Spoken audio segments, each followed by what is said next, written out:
Hello champions and welcome to part 2 of chapter 5, the summit within. We've gone over the summary and analysis for this chapter. So now we will be answering some questions to see if we have fully understood what the chapter was trying to teach us. So let's get right to it. Here's our first question. What are the 3 qualities that played a major role in the author's climb?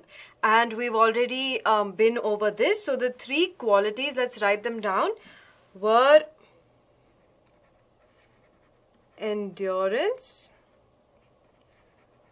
persistence, and willpower. There we go. So endurance is the ability to continue to do something which can get painful or difficult for a long period of time without giving up. So even when something gets very, very difficult or painful to do, you still keep at it without giving up, and that is endurance. Persistence is something similar where you do something without giving up, even if all the odds are stacked against you. So especially if people think that this is something you can't do and you're just wasting your time, but you still keep at it, that means you're very, very persistent. And then we have willpower, which is the ability to control your thoughts and actions and continue to do something. So laziness, distractions, and all of this, if you're able to control and work towards your goal, that means you have great willpower. So these 3 qualities played a major role in the author's climb. And these are 3 very good qualities to have in general to achieve different things in life, right? Okay. Why is adventure, which is risky, also pleasurable? So the simple answer to this is to understand human psychology, and Mr. Ahluwalia talked about this in the lesson. It is human tendency to want to overcome large obstacles.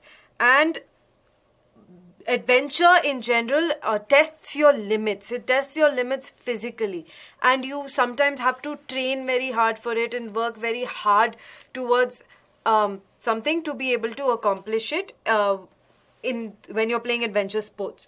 So although adventure is risky, it is pleasurable too because of the satisfaction, the fulfillment, the exhilaration, the joy you feel once you have accomplished something.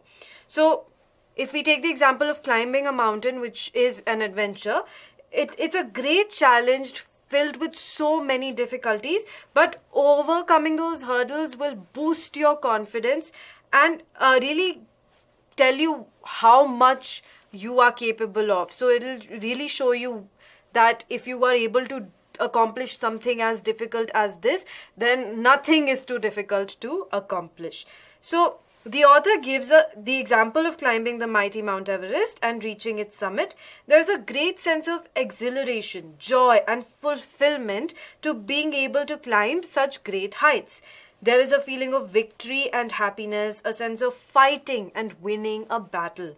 Hence, the experience is not merely physical, it is indeed both emotional and spiritual.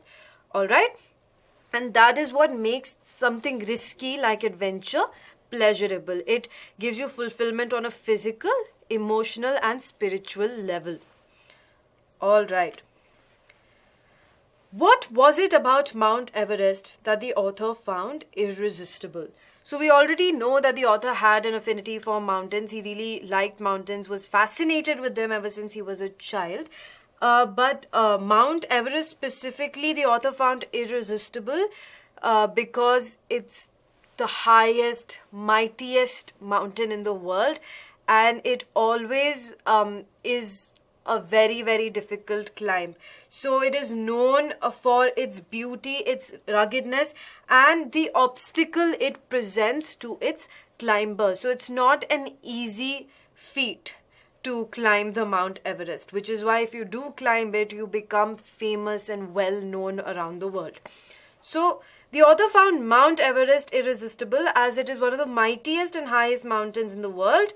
It's known for its beauty, ruggedness, and the obstacle it presents to its climbers. The climb, once taken up, cannot be given up.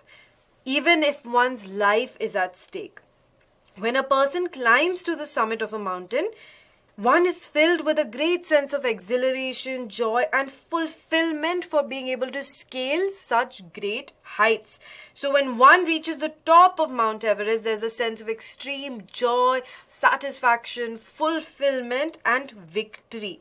Alright, so the mountain peak transports the author into another world and makes him experience a mystical change within himself. So, the climbing the Mount Everest was not just a physical challenge, it was also a very emotional challenge and a spiritual challenge. And having done it actually changed the author. So the author felt like a new man after climbing the Mount Everest. Another point that you can add to the previous answer, if we can go back, is the author believed that mountains were a way of communion with God. So reaching the summit of the mountain actually helped you feel like you have a stronger relationship with God. And that is also a major reason why the author found the Mount Everest irresistible. Alright. So one does not do it, climb a high peak, for fame alone. What does one do it for really? Okay, so we went over aspects of this in the previous answer as well. So you obviously, if you climb the Mount Everest, you're going to be in the news. You're going to be on the internet. People are going to know about you because it's not an easy thing to accomplish. But that is not the sole motivator for someone to climb the Mount Everest. Fame is not the only reason why one does it. So why does one do it really? Again, the same aspects, the physical, testing your physical limits, testing your emotional limits, and also for spiritual purposes. Okay, so climbing a mountain and reaching its peak successfully requires endurance, persistence, and willpower. The experience of climbing Everest is not just physical. It's both emotional and spiritual. It satisfies a climber's eternal love for adventure, which gives one a sense of fulfillment. And it also gives one a deep urge to rise over and above the surroundings. So that is one teaching that you hope to get from climbing a mountain, is to really see how small you are in this large universe, and to get over petty small issues in your life and see the big picture. So here's a quote from the chapter.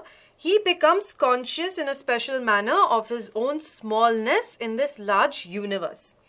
This awareness defines an emotion mentioned in the first paragraph. Which is the emotion?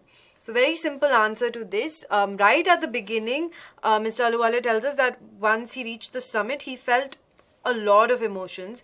But the overwhelming emotion, or the emotion that he perhaps felt the most, was humility.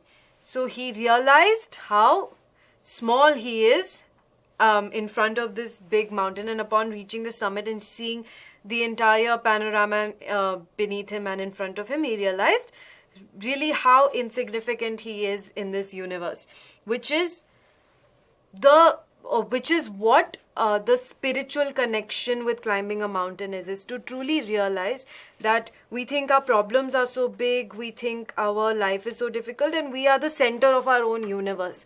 But doing something such as climbing the Mount Everest actually tells you how that is not true, how there's a lot more to this universe, and how you're just a very small part of it. So there's just a one-word answer to this question on your screen. He becomes conscious in a special manner of his own smallness in this large universe.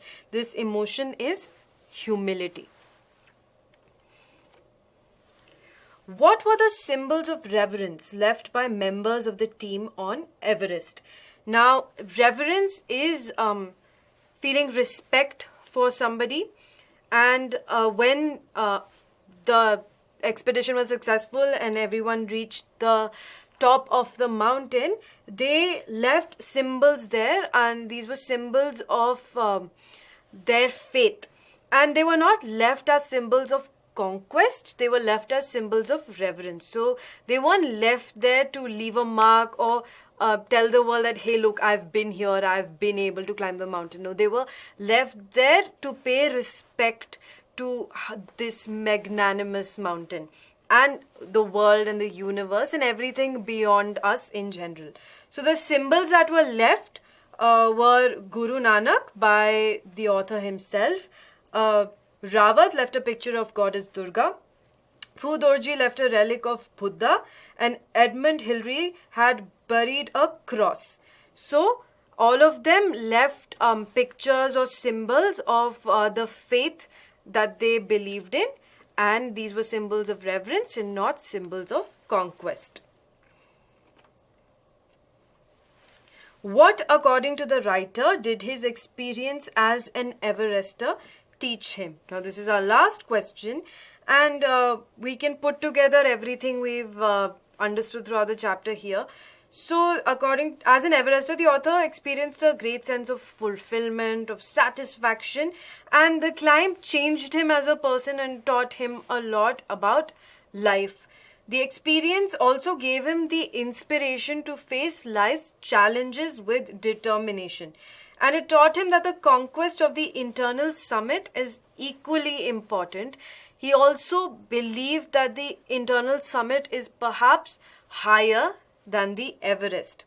Okay, so the important takeaway from this is that even though it's a very strenuous and difficult physical journey, the climb to the top of Mount Everest was not just a physical accomplishment, it was also an emotional and spiritual accomplishment that taught the author a lot about life.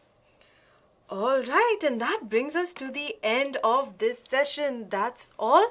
So, by understanding the gist of the chapter, we were able to answer all of these questions. And for the purpose of your exams, I think you're all sorted. But for the purpose of life, the takeaway from this chapter is to never think that the obstacle that you're facing is too big and to never lose hope, because just like when you're climbing the Everest, you can't give up halfway. When you're living your life, you can't give up halfway. So you have to keep fighting. And once you reach the end, you will realize that all the fights that you put up were worth it. So never lose hope, be determined, have willpower, have endurance, have persistence, and you will reach great heights. And just a few reminders before I take your leave. Join the Telegram channel. Lots of great things for you there.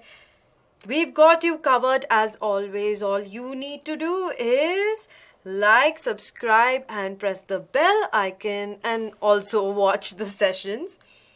Check out BYJU'S classes with the two-teacher advantage. It's just make use of all the resources that you have to better yourself and your academic journey.